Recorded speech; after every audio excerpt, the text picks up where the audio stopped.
El Señor esté con ustedes. Y con tu espíritu. Lectura del Santo Evangelio según San Lucas. Gloria a ti, Señor. En aquel tiempo, Jesús bajó del monte con los 12. Se paró en una llanura con un grupo grande de discípulos y una gran muchedumbre del pueblo, procedente de toda Judea, de Jerusalén y de la costa de Tiro y de Sidón. Él, levantando los ojos hacia sus discípulos, les decía: Bienaventurados los pobres, porque vuestro es el reino de Dios. Bienaventurados los que ahora tenéis hambre, porque quedaréis saciados. Bienaventurados los que ahora lloráis, porque reiréis. Bienaventurados vosotros cuando os odien los hombres y os excluyan y os insulten y proscriban vuestro nombre como infame por causa del Hijo del Hombre. Alegraos ese día y saltad de gozo, porque vuestra recompensa será grande en el cielo. Eso es lo que hacían vuestros padres con los profetas. Pero ay de vosotros los ricos, porque ya habéis recibido vuestro consuelo. Ay de vosotros los que estáis saciados, porque tendréis hambre. Ay de los que ahora reís, porque haréis duelo y lloraréis. Ay, si todo el mundo habla bien de vosotros. Eso es lo que vuestros padres hacían con los falsos profetas. Palabra del Señor. Gloria a ti, Señor Jesús.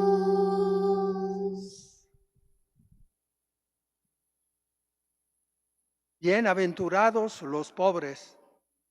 Niños, niñas, la pregunta es complicada. ¿Por qué Jesús llama bienaventurados los pobres? Cuando nosotros pensamos justamente que no son bienaventurados para nada y nadie quiere ser pobre. Porque pobre, aquí hay que tener cuidado, porque se va diciendo por allí que pobre es uno que, bueno, que no tiene gran inteligencia, que es pobrecito. No, no. Pobre en la mente del Señor, cuando habla de estas cosas, son los que faltan de lo necesario. Los pobres, pobres, lo que normalmente se entiende. No hay que huir con otro sentido.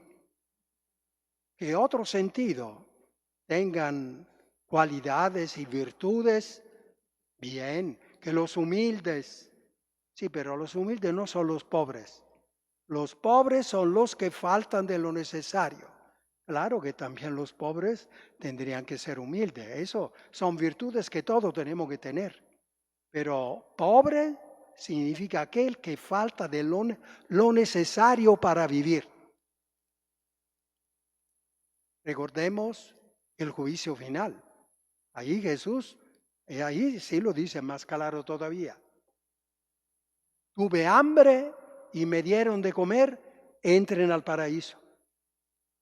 Tuve sed, estaba enfermo y me atendieron. Entonces, pobre, esta es la precisación, la introducción a esta homilía, el significado de pobre. Pobres son los que faltan de lo necesario. los cuales sufren por todo, no solo porque faltan de lo necesario, sino porque los desprecian. Jesús, bienaventurados ustedes cuando dicen todo el mal de ustedes, los apartan, ni los miran, no le dan ni voz ni voto, no tienen fuerza ni capacidad de intervenir. Tú callate. ¿Y tú qué estás haciendo aquí? Los pobres sufren de todo. Por eso, el capítulo 4 del Evangelio de San Lucas, la primera homilía que hizo Jesús, la primera, en una sinagoga. Yo vine para anunciar la buena noticia a los pobres, liberar a los oprimidos, consolar a los afligidos, que son siempre los pobres. Ellos tienen todo tipo de sufrimiento. Esta aclaración muy importante. Ahora, ¿por qué Jesús los llama bienaventurados?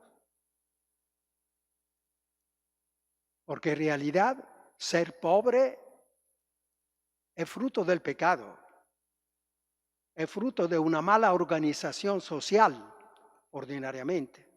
A veces fruto de vicios.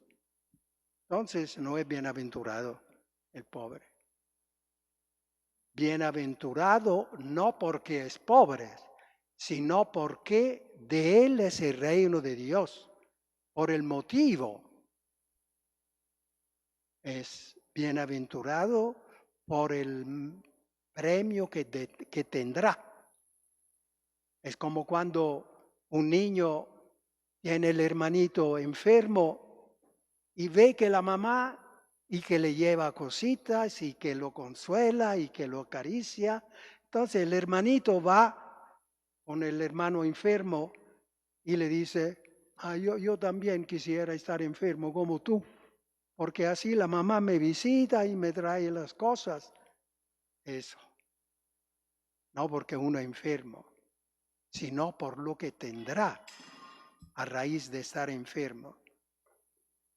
Que uno es pobre y entonces recibirá la atención de Dios, el Padre como una madre tierna. El Padre prefiere a los que más sufren, a los pobres, que son los que más sufren. Entonces, bienaventurados los pobres por eso, por lo que tendrán, no porque ahora faltan de lo necesario, porque eso es lógico que nadie tendría que faltar de lo necesario. Todo ser humano debería de tener lo necesario para vivir. Y eso tiene que ser nuestra meta, tener lo necesario para vivir, porque luego vienen las malaventuranzas para los ricos. Y está. Malaventurados los ricos. Entonces, no es cuestión de la teología de la riqueza, como está aquí cerca, ¿verdad? Ciertas llamadas iglesias dicen que la teología de la prosperidad, no, eso es usar el Evangelio para una cuestión que no es bienaventurada para nada. ¿Y nosotros qué tenemos que hacer?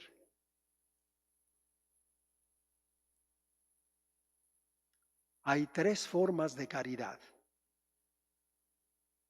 La caridad asistencial, porque nosotros tenemos que ayudar. El juicio universal es la condición para ir al paraíso. Tuve hambre, me dieron de comer, pasen al paraíso. Ustedes no me dieron de comer, lejos. Es una condición tremenda. Entonces nosotros tenemos que hacer, si queremos salvarnos, si queremos entrar al paraíso, tenemos que intervenir en la situación de pobreza. Tenemos que intervenir. Ahora hay que ver en qué modo, cuándo, cómo, por qué. Hay 3 formas de pobreza o de caridad. 3 formas podemos intervenir. 3 formas de caridad. La caridad asistencial. Uno está desmayado porque no ha comido, le llevo la comida y lo revivo. Esto es asistir.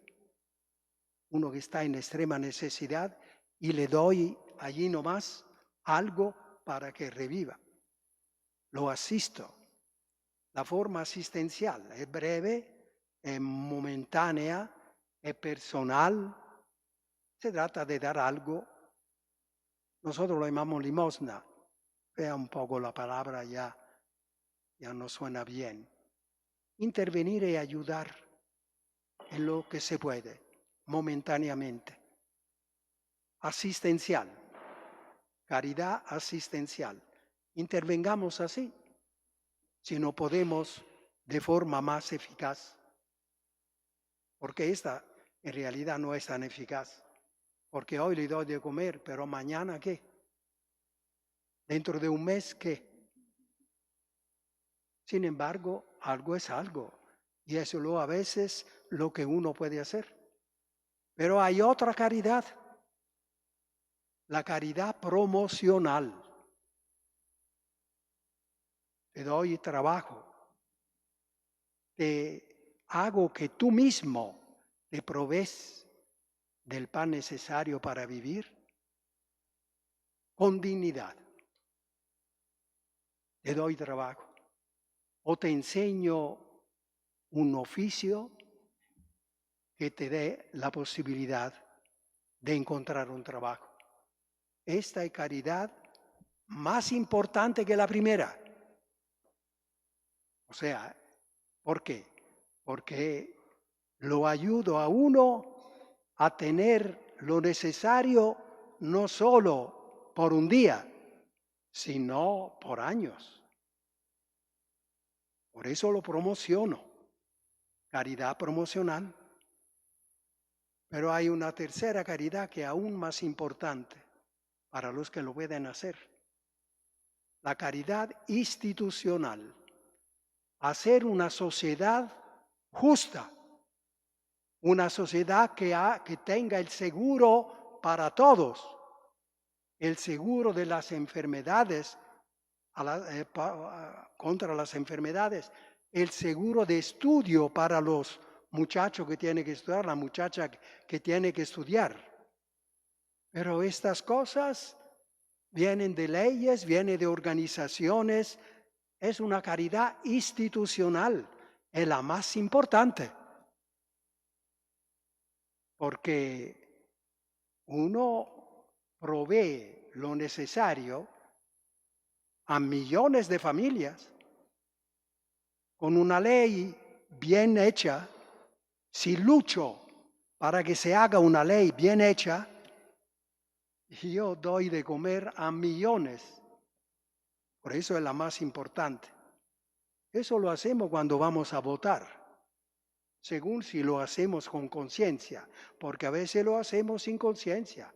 ¿A quién? ¿Quién es? ¿A quién? Sí. No, se trata de saber a quiénes vas a elegir, si este fulano va a promover leyes que disminuyan en Guatemala, sobre todo la desigualdad. Haga leyes para el seguro, para que el IX lo tengan todos, para que todos los jóvenes puedan ir a estudiar. Pero si uno no tiene ni para viajar o para comprar libros, entonces, tercera forma, la caridad institucional. Eso podemos intervenir indirectamente, como en las elecciones, promoviendo personas que hagan un Estado, una sociedad justa, igual. ¿Cuál forma de caridad?